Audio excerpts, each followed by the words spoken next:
Hey y'all, welcome back to my channel. So my name's Jen. If you're new, welcome. So recently I have gotten a lot of requests for more cook with me videos. You guys seem to really like those. So I thought I would go ahead and bring that to you. Actually, Darren, my husband, and I are gonna bring it to you tonight. Today is our anniversary and we thought we would do a little special dinner. We're actually getting ready to grill out. And since Memorial Day weekend is coming up next weekend, I thought what better time than now to do a cook with me. We are getting ready to grill some chicken. He's gonna do that. And I'm gonna be making some really awesome baked beans. It's like the best baked bean recipe ever. And then we're gonna do some grilled corn on the cob. So if you guys are interested in seeing how we cook those things, then just keep watching.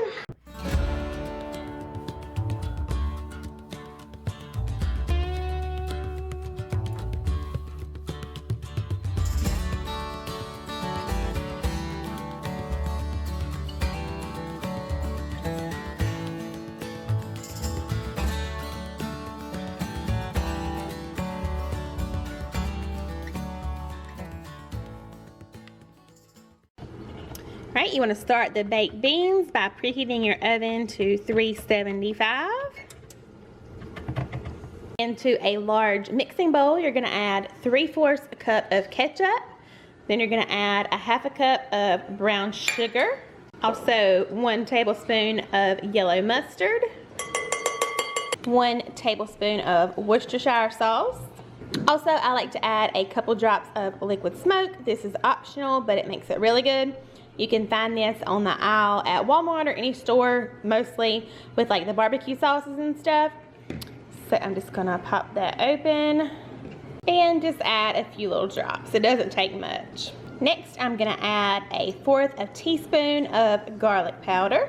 Also a 1/4 teaspoon of onion powder. And then a 1/2 teaspoon of paprika. Okay, I'm just gonna go ahead and give this a good mix. They're all nice and combined. All right, next you're gonna want some thick cut bacon. Any kind will do. We like this Wright brand, the Applewood smoked. It's really good. You're gonna need 7 slices of it and you're just going to chop it up and put it to the side as well. Yeah. And y'all ignore my nails. I plan on painting them tonight. So just chop it up in little pieces like this. You're gonna set it to the side, and then what we're gonna do is we're gonna put all this on top. So a lot of baked bean recipes, you just lay the slices on top, and it does give the beans flavor, but a lot of people like to get those pieces of bacon in their serving. So this way, everybody can get a little bit, and it gets nice and crispy, and it's delicious.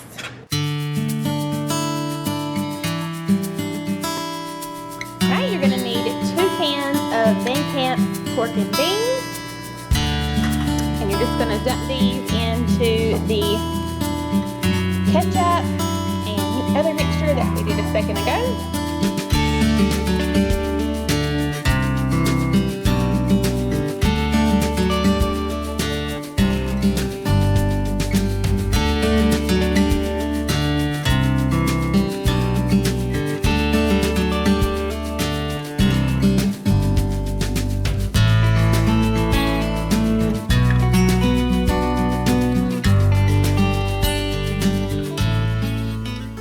Get your beans covered with the bacon, you're just going to go ahead and pop in the oven for about an hour to an hour and a half, just until the bacon, turn it the other way, a little bit OCD. Just until your bacon gets as crispy as you want it. We kind of like it to get pretty crispy, so about an hour and a half, and you'll be good to go. Alright, so Darren is going to slice up our chicken breast. We just buy the big packs like this. And one of the key things of grilling chicken to get it a nice consistency, not to have one part that's too dry and one part that's, you know, undercooked. We like to, what they call butterfly the chicken breast, because they're pretty big. So he just thinly slices them right through the middle, just like a butterfly. And we just eat the halves that way because it's also a better portion size. Like I said, they're pretty big, so half is plenty.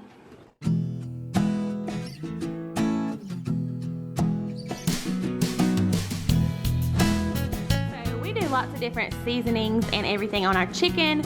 You guys have probably heard me mention Allegro marinade. I don't have any right now, or I would show y'all.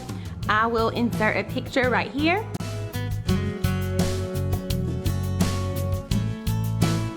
This is some of our favorite marinade. We use it on chicken, steak, everything, and it's good all the time. What am I trying to say? Tenderizes as well as seasons, and it's just so good. So that's our favorite marinade. These are the seasonings we're gonna use tonight. Just McCormick Grill Mates. I said that really weird. Grill Mates. We're using a combination of barbecue and Montreal chicken.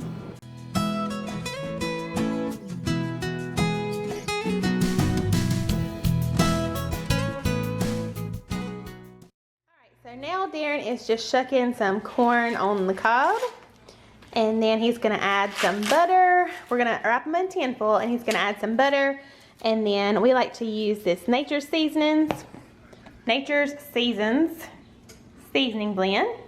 It's really good, really simple way to do corn on the cob on the grill, and it's gonna be delicious. Wait, start over. So the fun fact about corn is there's a silk for every little kernel on the cob. How do you know? This is how it gets its nutrients, like a stem. Did you count them? No, I didn't.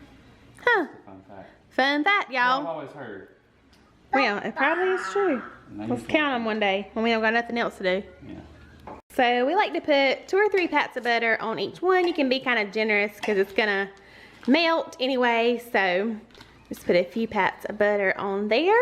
And then also be a little generous with the salt and pepper.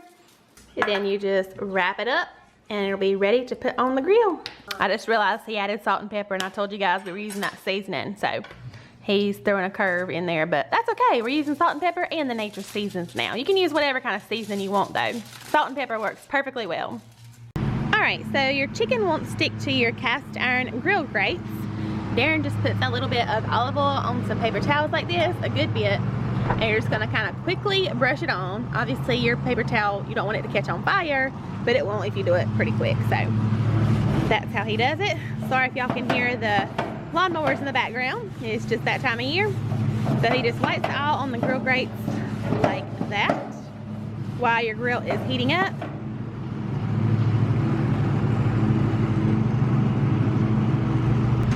And to heat the grill up, he turns it up all the way on high. But then before we put the food on there, we're gonna turn it down to about medium. That is a really big tip when it comes to grilling chicken or any type of meat really, especially chicken, because you don't want to have the grill so hot that the outside of your chicken or burger gets burnt and the inside is not all the way cooked. So you wanna have it about medium. Kind of low and slow is the best way to go about it, but not too slow because it'll dry it out. So Not too low either. yeah, not too low, but not too slow. Medium all around. You just kind of have to try it out, and you know, just try it. If you're not familiar with grilling chicken, just try it a bunch of times. That's what we did. So anyway, that's the pretty much biggest tip I have for y'all. So he turned the grill down, and we're about to put the corn on there. So we like to put the corn on this little top rack. Most grills have that, but you want to cook the corn with the butter side up and on indirect heat, because you're going to cook it for about 45 minutes, and with all the sugar and butter in there, you don't want it to burn. So put it indirect, and we're going to come out here and rotate the corn in about how many minutes? About 10-15 minutes. So just rotate them every so often and cook for about 45 minutes. And for those of y'all wondering or maybe thinking why our grill is so dirty, don't worry, it is dirty. We have gone through grills probably once every, I don't know, 2, 3, maybe 4 years. We've gone through 3 grills in our little time together. So the little gas grills like that, they don't last forever, but we're about to get a new grill installed with a gas line ran and all that good stuff, because we grill all the time. So that was our little anniversary present from my parents. So thank y'all. So when grilling, most of your meats, like your porks, your chickens, even some seafood, shrimp, stuff like that, you can easily cook it. If you're always guessing about the temperature, you can do a good 350, 400. You just got to keep an eye on it. Most of your food will cook pretty evenly at about that temperature. Obviously, if you're doing a nice good steak, you want to get your temperature up pretty high. And then flip it, a couple of times here and there just to make sure that I flip it once. He flips it and flips it and flips it. I flip it once. So we differ on that opinion. I can cook a pretty dang good steak though. He can cook a good steak, and we'll get to that video maybe later. Yes. And if you guys want to see more on like charcoal grilling, we really prefer that. Yes. We will do another video on that, so just let us know. I'm also going to show you before I throw that chicken on another little secret that I do to get you a smoky flavor. About maybe 5 to 10 minutes before I put the chicken on the grill, I'm actually going to throw a couple of pieces of chunks of hickory. You can't see it.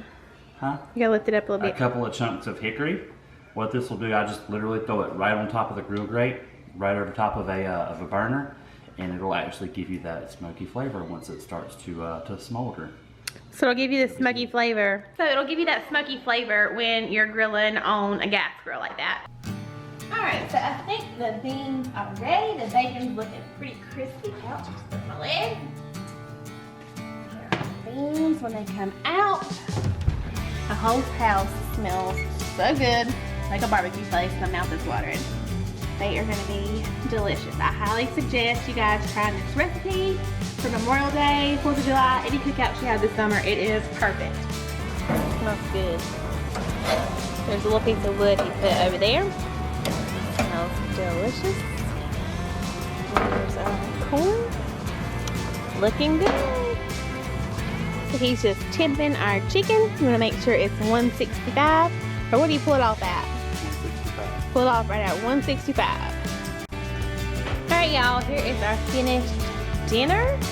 It looks amazing. I know it's going to taste that way as well. We got our chicken, our yummy baked beans, and grilled corn on the cob. And that's it. Simple but delicious. Alright y'all, so I hope you'll enjoy cooking with us tonight. Everything was so delicious like always. And yeah, leave any comments below that you want to see from us in the future, and we will see you guys next time. Bye y'all. Goodbye. Bye.